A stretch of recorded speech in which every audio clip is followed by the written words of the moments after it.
Olá, sejam bem-vindos a mais um episódio do Descomplica Podcast comigo, @Andresa Ferreira ADV. E comigo, @Célia Lima Negrão. Sejam muito bem-vindos. Então, Célia, hoje nós vamos destrinchar um tema relevantíssimo, muito importante para os empresários, que muitos não se atentam, mas que pode fazer uma diferença enorme no ambiente empresarial. E aí eu queria começar esse podcast fazendo umas perguntas para você, Célia. Que aí, Pois não, faça as perguntas. Com essas perguntas, a gente vai falar sobre o que é o tema de hoje. Então vamos lá. Célia, você já recebeu algum treinamento empresarial?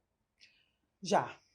Vários, Andresa, vários treinamentos empresariais. E você acha importante que as empresas, e aí eu vou falar empresas de uma forma ampla, né? Sejam as empresas privadas ou os órgãos públicos, você acha importante que as empresas ofereçam treinamento para os seus funcionários?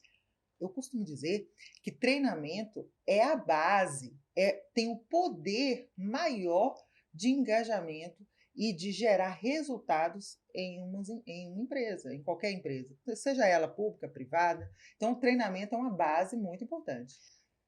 Eu vou te dar um exemplo prático logo para começar aqui, Célia. Olha, Andresa, eu vou a uma clínica odontológica há muitos anos, muitos e muitos anos. Quando eu chego lá, eu sempre percebo que eu sou atendida por uma pessoa diferente. E essa pessoa, ela parece que não sabe muito o que ela está fazendo ali. Sabe, você percebe que a pessoa está meio perdida, a gente fala assim, numa linguagem até chula, né? A pessoa está ali meio que parecendo uma barata tonta, não sabe o que fazer, se ela te entrega uma guia, se ela te cobra, se ela atende o telefone, enfim. E cada vez que eu chego nessa clínica, são recepcionistas diferentes. Então, logo eu vejo... O turnover enorme, né? Logo Alta ali eu rotatividade. vejo uma alta rotatividade, uma recorrência muito grande de funcionários, e isso prejudica a empresa. Você vê, eu, enquanto paciente, consigo perceber que aquela rotatividade está gerando um problema para a empresa imediato. Já direto ali com o paciente, eu fico imaginando como é que deve ser aquilo internamente. Então, assim, o treinamento... E você continua indo lá? Eu continuo indo lá. Porque ela é um excelente profissional, Exatamente. né? Um excelente dentista. Exatamente. Mas aí eu vejo ali um problema sério. Porque um funcionário que não sabe o que está fazendo, ele não é engajado.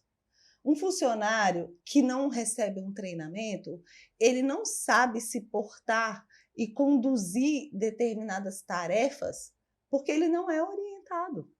Não é verdade? Isso. Agora, sim, desculpa, não, Andresa, continue o raciocínio. Não, eu acho que falta motivação até para aquele funcionário, porque ele vai estar sempre recebendo uma crítica, seja do próprio paciente, seja de um cliente. Exatamente, do paciente, até dos empresários, ou se ali for uma clínica, falando aqui do caso da clínica odontológica, né? Se houverem ali vários dentistas precisando do trabalho daqueles funcionários que ficam ali na recepção, eles não sabem atender o telefone direito, eles não sabem cuidar da agenda direito, e o pessoal lá do RH, ou seja, a equipe não está entrosada, não existe um clima organizacional. Então, eu vejo que a falta de treinamento, ela gera um dano para a empresa muito grande. E não é só essa percepção, essa questão reputacional.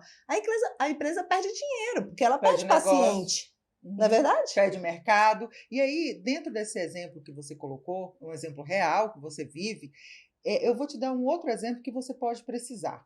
Se você, porventura, essa sua dentista estiver viajando, estiver resolvendo alguma questão fora e você precisar de outro dentista, e aí você vai numa clínica e você vai numa emergência.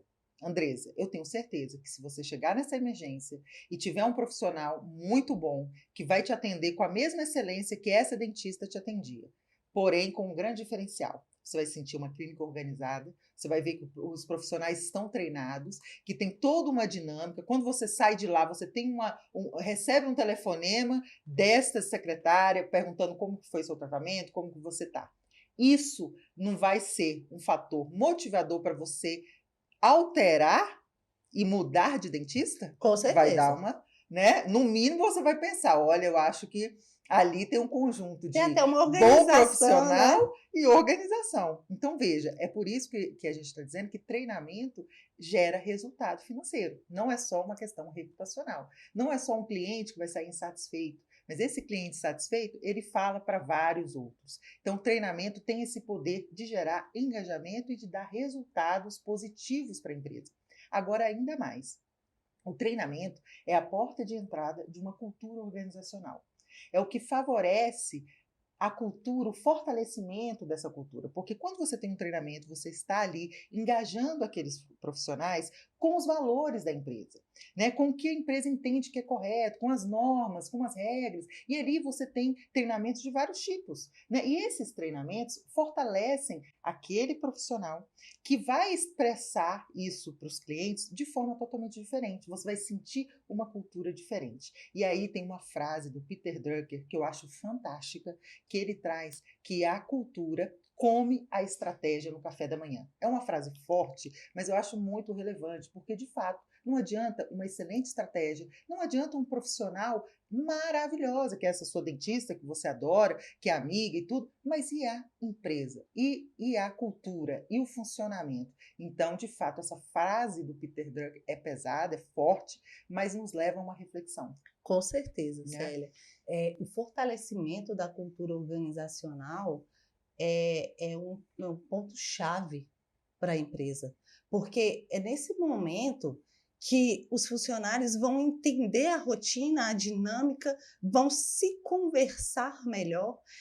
A empresa, Célia, quando ela faz treinamentos, né, constantes, inclusive, ela consegue obter um ambiente ali mais descontraído, e a gente tem vários tipos de treinamento para E isso. gera relação entre os uma relação profissionais, interpessoal interação. melhor. E aí, nesse ambiente permissivo, né, ali naquele treinamento, às vezes talentos são revelados, porque aquele profissional que fica ali, vamos supor, no atendimento, né, no call center, só fazendo marcação e remarcação, como a gente está falando aqui, dando um exemplo de uma clínica odontológica, ele fica ali naquele mundinho dele, né? Ele não tem, às vezes, oportunidade de se relacionar. Então, ele num treinamento, que a gente tem vários tipos, né? E a gente vai falar aqui de alguns tipos deles, mas assim, naquele momento mais permissivo, de brincadeira, né? Porque muitos treinamentos envolvem uma certa dinâmica de grupo, né? E vira mesmo esse ambiente mais permissivo, talentos são descobertos. E aí, quem está promovendo o treinamento, né, a equipe também que pode olhar sobre esse viés, ela vai né? olhar por esse viés e, de repente, vai virar para o empresário e falar assim, olha, esse perfil aqui, ele não tem que estar no call center. Ele é um excelente profissional de execução, ele tinha que estar lá no RH. Ou ele poderia estar na linha de frente, que ele é muito comunicativo, ele poderia estar falando com os clientes, né? Então, exatamente, Andresa, é isso. Ninguém vê por essa ótica treinamento, né? Geralmente, você faz treinamento para engajar, para fortalecer a cultura, para treinar, mas essa ótica de, não, vou fazer esse treinamento e vou observar ali os talentos e aqueles profissionais. É mais um dos objetivos a serem absorvidos pelos treinamentos. E aí você citou um escritor, e eu vou citar Platão aqui. Platão fala o seguinte, que você pode descobrir de uma pessoa no momento de brincadeira muito mais do que em um ano de conversa. Não que o treinamento seja uma brincadeira, sim, ele não é, mas é isso que eu falei. Dinâmicas, né? Nesse ambiente permissivo, quem está ali com um olhar atento, observando como que aquele funcionário vai se comportar, como ele vai se portar, como é que ele daria uma resposta a determinada situação, naquele momento ali, quem está avaliando vai conseguir reformular, otimizar, às vezes, uma rotina de uma empresa. E aí, Célia, eu queria falar de uma questão.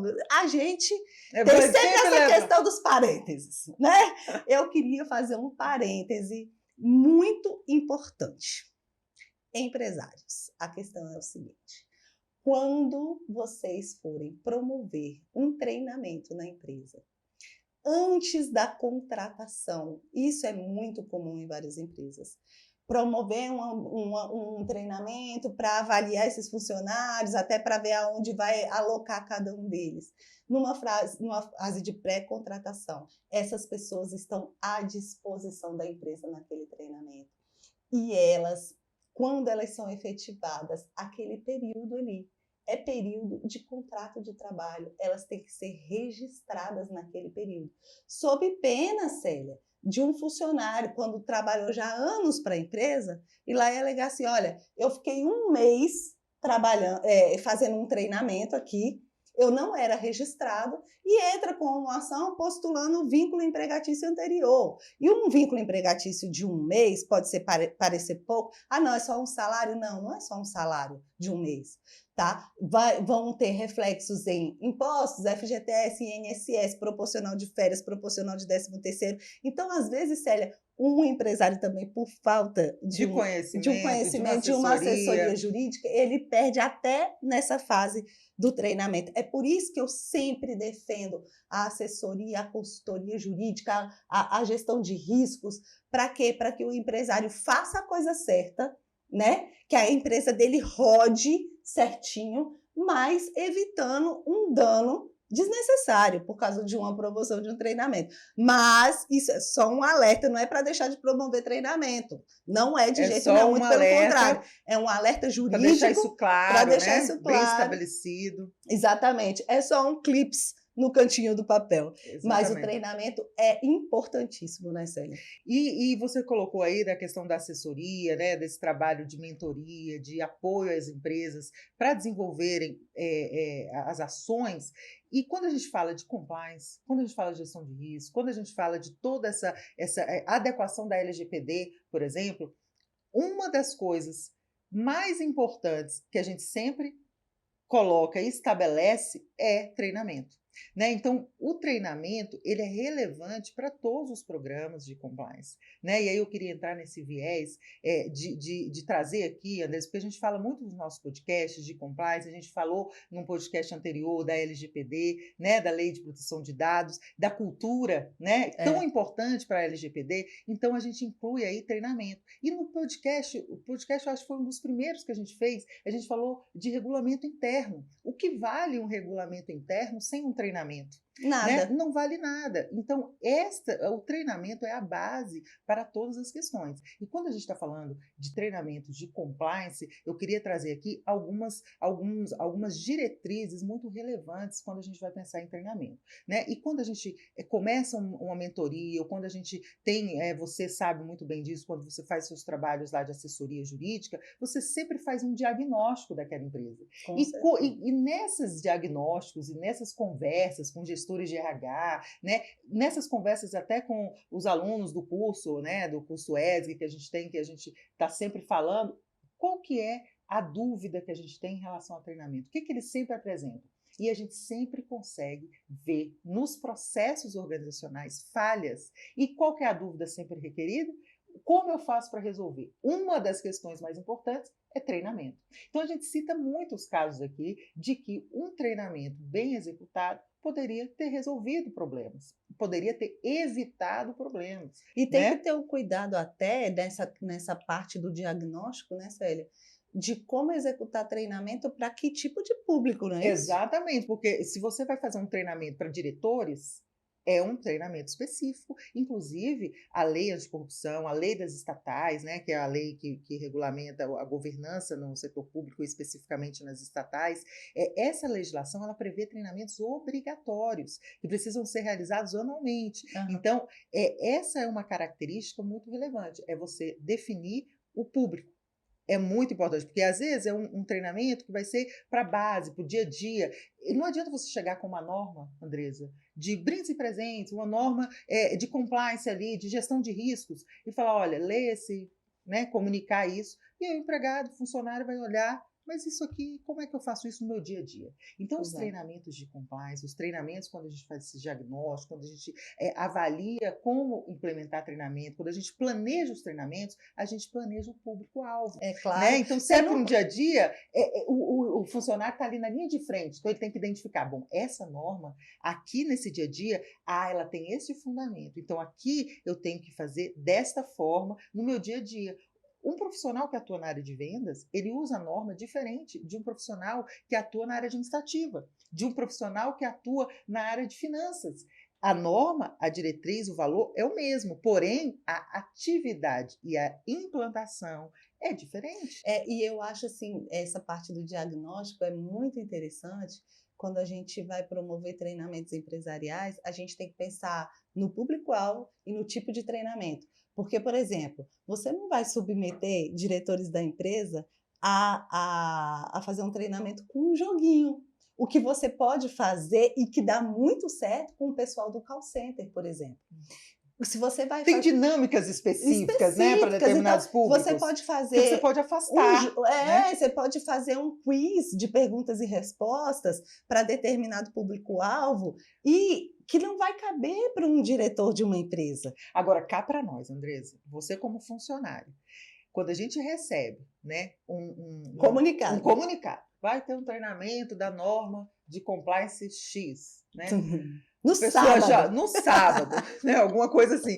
A pessoa olha, né, e fala assim, nossa, treinamento de compliance, ela já lê o treinamento, já não sabe, nem entende o que é. Então, assim, as áreas de compliance, gente, fiquem atentos. O plano de compliance, o plano de treinamento anual, de comunicação, precisa prever práticas adequadas, comunicações adequadas, treinamentos com dinâmicas, treinamentos adequados. Inclusive, um ponto muito importante, vou fazer igual você, Andresa. Atenção, empresários, gestores, funcionários. Um ponto muito importante, para treinamentos de compliance, eles todos precisam ser muito bem registrados. Por quê? A gente falou uma norma específica para isso, olha, né? Da ABNT. A gente falou sobre a lei de licitações. Para você contratar, você precisa comprovar que tem um programa de integridade. Por exemplo, como é que você comprova? O programa de integridade, ele é composto, a gente já falou aqui, ele é composto de gestão de riscos, de treinamento, de comunicação, de processo. Como que você controla o treinamento? Comprova com os registros, tal data, lista de presença, slides, a forma, periodicidade, né, o planejamento. Então, fiquem atentos, porque não adianta você dizer que fez tantos treinamentos no ano e treinei 1.000 funcionários, 500 funcionários. Cadê? Cadê os registros? Então, em compliance, tudo tem que comprovar. E tem que seguir as normas da ABNT também para promover um treinamento. Ou seja, tem que ter cuidado com quem vai ministrar o treinamento também. Não é a pessoa que vai chegar lá e falar assim, não, vamos fazer um treinamento aqui que vai valer, inclusive, para uma contratação. De uma lei anticorrupção, né? Então, assim, tem que ter essa cautela, os empresários têm que ter essa cautela, quem ele vai contratar para ministrar esses treinamentos, porque existem várias regras a serem seguidas. Não os treinamentos de rotina da empresa, isso pode ser promovido pelo próprio RH. Vamos pegar os funcionários aqui, metade deles vamos relembrar como é que está ali no regulamento interno e tal. Mas regulamentos específicos, eles têm que ser muito bem tratados, muito bem regulados, para que eles valham para efeito de contratação entre empresa privada e empresa privada, empresa pública e empresa privada. Então, esse cuidado tem que ter. Né? Nessa questão de treinamento, Andresa, no curso que eu ministro de ESG, né, lá pela 3R, esse curso ele tem um módulo específico que a gente trata de compliance trabalhista, né, na vertente ali social, na vertente de governança, e ali eu tenho um módulo só sobre treinamento. E lá eu detalho muito bem, assim, muito bem detalhado e explicado o que a empresa tem que fazer para fins de compliance e treinamentos de compliance. Porque são várias questões a serem observadas, tem periodicidade, tem tipo de treinamento, tem um público-alvo, tem treinamentos que são obrigatórios e são facultativos. Então, é muito importante que os empresários, as empresas públicas, privadas, entendam como se adequar e como, de fato, ministrar treinamentos na área de compliance especificamente. Em qualquer área, né? Porque pode ser um treinamento na área financeira, um treinamento na área de RH, na área de vendas. Tem que ter uma rotina e tem que ter uma forma adequada de conduzir esses treinamentos. É verdade. Célia, e aí, então, assim, ó, em resumo, o que eu posso perceber do que a gente tratou aqui hoje, a gente tem pelo menos aí 5 pontos positivos com a realização do treinamento. Vamos ver se você concorda comigo. Melhoria do clima organizacional. Certo. Aumento da produtividade. Segundo, redução de turnover. O terceiro é otimização dos processos de trabalho dentro da empresa. Melhoria da cultura organizacional. Aí, 5 pontos importantíssimos que o empresário, quando ele consegue mensurar isso, é muito bacana essa coisa quando a gente traz pontual, você fala, olha, pensa só se você tiver uma empresa que não vai ter uma rotatividade de funcionários, que as pessoas vão estar entrosadas, ou seja, o clima organizacional ali é excelente, um ajudando o outro, né? Cumprindo as normas, conhecendo os valores, as normas. Sabendo os processos, se um funcionário faltar, o que o outro pode fazer para ajudar. É esse o objetivo, esse é o escopo do treinamento. Então, os empresários eles têm que investir nessa ferramenta, não só também visando uma contratação pública ou seguir uma norma. Sim. Mas isso vai melhorar o ambiente organizacional. O ambiente da empresa. E a imagem, lembre-se do exemplo do dentista. A qualquer momento, a Andresa vai trocar essa dentista. Porque se ela achar um dentista que trabalha da mesma forma, tão bem quanto, mas que a atende melhor, com uma organização melhor, você também trocaria, né? É verdade, eu tenho que concordar. Célia. Então é isso, eu acho que a gente deixou aqui alguns aspectos uma mensagem aí de treinamento para o pessoal. E aí a gente vem falar sobre outros assuntos que também são os pilares de compliance em outros podcasts. Até mais, pessoal. Até mais, gente. Tchau, tchau.